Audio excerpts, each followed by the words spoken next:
You've written a couple of operas, and so you're quite comfortable writing for voice. And we've got a countertenor singing for us. No, he's a male soprano. A male soprano, so A unicorn. a unicorn, a rare treat indeed. And it's a very kind of dramatic story that you're presenting here in this particular piece, sort of this interior struggle of an individual, but then you externalize it as you go through the work. Maybe you could give us a little insight into your approach. Sure. I prefer to actually make the subject in the song cycle be an astral traveler and visit all of these places that are kind of, I don't know, known for some of these vices or, you know, these attitudes, social attitudes and moral struggles. So it made it actually more accessible, I think, for me, because it was very vague, you know, to deal with these 7 mansions, you know, humility, grace. It was much easier for me to kind of find a physical embodiment of places that I think symbolize those subjects. So it was really interesting because actually Mary Chen told me about Randall Wong, and at first I was thinking about countertenor, and she said, "Wait, I have somebody that's going to be perfect, a male soprano," and I was like, "Yes," you know, I wanted the sound to be purer, less androgynous, where the countertenor it's more of a throaty sound and it sounds a little bit more androgynous. Mm-hmm. With Randy, I actually wanted to preserve him as, you know, in his male form and not have him do it basically, you know, in drag. Mm-hmm. But his voice is so beautiful and pure. It's absent of that countertenor throatiness. Mm-hmm. So, yeah, and he takes on different personalities in each of the 7 movements.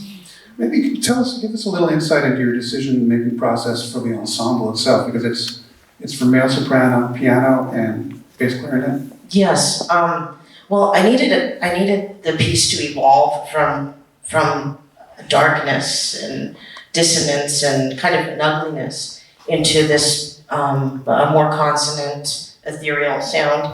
So I thought about prepared piano, but I needed to preserve a lot in the middle registers for this evolution.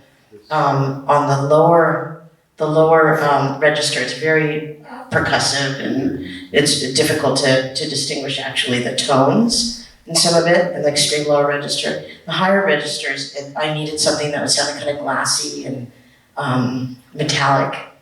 And so thinking about, I wanted also polar opposite instruments. So I thought about the bass clarinet and at that time countertenor. Mm-hmm. So that's how kind of a balance, but also the ability to evolve. Mm-hmm. Tell us a little bit about the preparation of the piano and what drove that decision. Well, I experimented with a lot in the higher register to get this glassy metallic sound, and I was trying all sorts of things, conventional things, and then I was in my kitchen and saw shot glasses with very wide mouths, more like after dinner glasses, and I was able to put these bells in. These big bells fit, so they could be turned upside down, so they're bells and shot glasses. And in the lower end, I needed something that was just would dull the sound completely. So it's about 1/2 inch of paper. And then there's a piece of plastic that is used to make these kind of like these insect scrambling animal sounds in the first piece. Wow, great. Well, we're really excited to hear you. Thank you. And also, we're really happy that you were able to compose this piece. This is going to be a world premiere tonight. In fact, we've got several premieres. Peter's piece is a world premiere, as is Guillermo's, and I have a short piece on for Peter and Todd this evening as well. Well, thank you. I'm honored.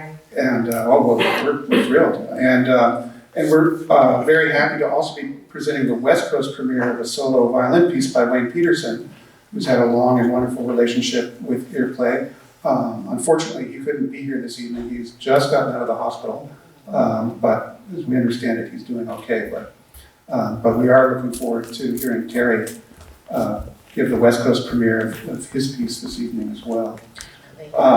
Why don't we take a brief moment to talk about what's up next? What projects do you have coming up? I'm working on my third opera about Helen Keller. So, if you can imagine, that's a little bit challenging. So it's almost like two different operas in one, because I have to reflect her world and then also the outside world. Right.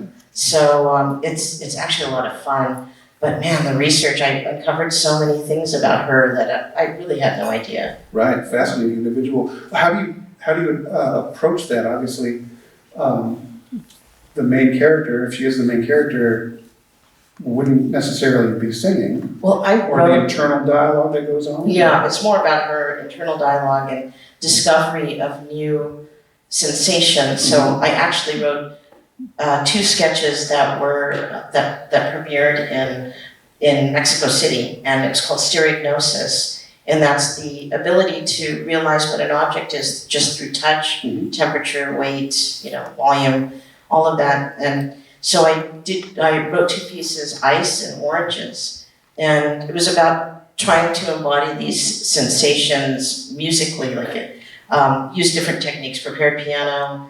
I wrote one for prepared piano, violin, and cello, and had them use a lot of interesting techniques. And yeah, it was really challenging. Yeah, so when is that scheduled for? Probably 2016, maybe 2017. And will that be performed in the Bay Area, or is it going to be in Mexico? Well, we were hoping maybe in Petaluma, and also they're very interested in this in Mexico City. I do a lot of work there. Great, well, hopefully we'll get to hear it in the Bay Area. I hope so. 2016. So we'll keep an eye out for it. Thank you.